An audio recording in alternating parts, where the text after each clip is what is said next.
Assalamualaikum warahmatullahi wabarakatuh. Halo Sobat 10F, hari ini kita akan kembali berbincang tentang sosiologi.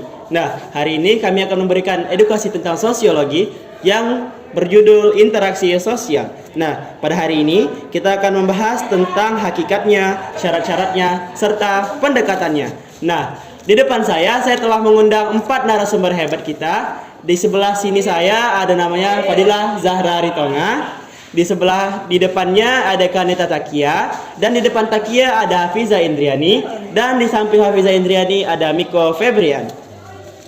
Nah, kita langsung saja memasuki ke narasumber pertama. Nah, saya mau bertanya kepada Fadilah dulu nih. Fadilah, kan interaksi sosial ini pasti memiliki hakikat ya. Bisa dijelaskan nggak apa itu sebenarnya hakikat interaksi sosial?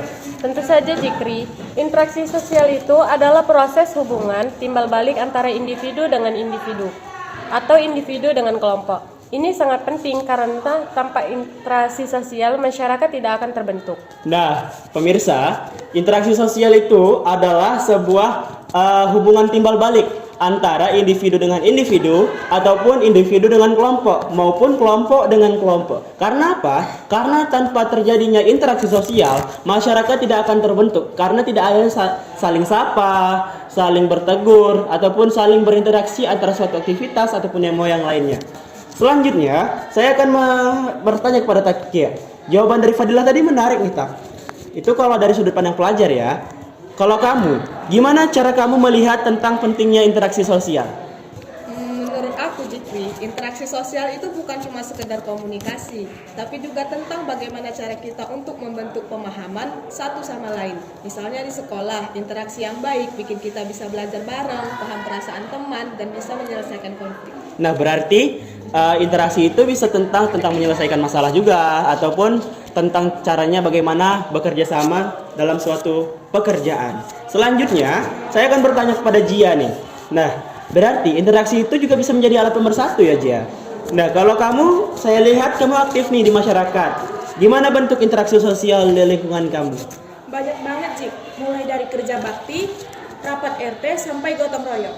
Yang menarik, semua itu dimulai dari kontak sosial. Kayak sapaan atau ajakan ngobrol, lalu berkembang dari komunikasi yang lebih dalam. Itu 2 syarat utama interaksi, kontak sosial dan komunikasi. Berarti di dalam lingkungan kamu itu komunikasinya sangat bagus ya, sehingga mereka bisa terjadi interaksi sosial itu sangat mudah dan mereka bisa menyelesaikan suatu pekerjaan itu dengan baik. Nah, kalau dengan Miko gimana? Betul, aku setuju sama Zia. Dan dari sudut pandang psikologi sosial, komunikasi enggak selalu verbal. Gerakan tubuh, ekspresi wajah, semua itu bagian dari interaksi juga. Kalau salah paham dalam komunikasi, interaksinya bisa gagal. Oh, berarti kalau misalnya nggak ada komunikasi atau miskom gitu, interaksi sosial itu nggak bisa terjadi ya, kok?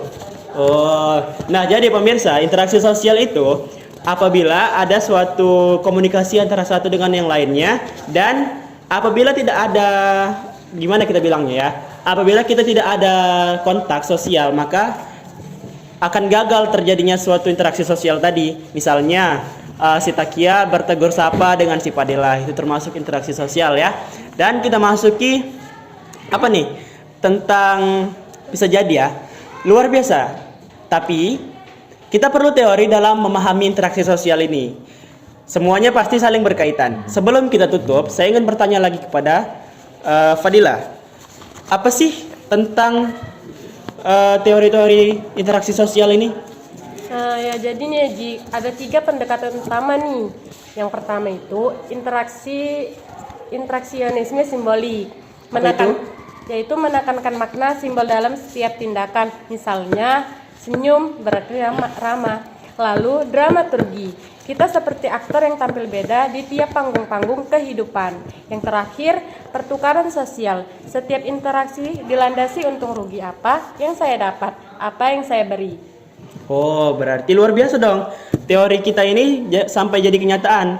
Semuanya pasti saling berkaitan. Oke, sebelum kita tutup, saya minta deh 1 kalimat dari kalian tentang apa pentingnya interaksi sosial menurut diri kalian masing-masing. Kita mulaikan dari siapa ya? Dari Miko aja lah dah. Interaksi mencerminkan siapa kita dan bagaimana kita terhubung dengan dunia. Oke, saya minta dengan apa tadi kok? Apa tadi? Apa tadi kata-katanya? Interaksi mencerminkan siapa kita dan bagaimana kita terhubung dengan dunia. Oke. Terhubung dengan dunia ya, guys.